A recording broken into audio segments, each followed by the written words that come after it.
Once an aircraft enters service, its structure is exposed to real weather, real pilots, real loads, and real wear that no certification test can fully predict.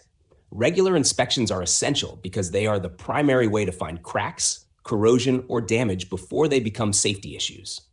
Damage is detected through scheduled inspections, non-destructive testing, pilot reports, and maintenance findings collected during everyday operations. As aircraft age, fatigue cracks, corrosion, and repairs accumulate, increasing the risk of structural degradation if not properly managed. Maintenance ensures that the structure continues to meet its original safety assumptions by repairing damage, replacing parts, and controlling configuration changes.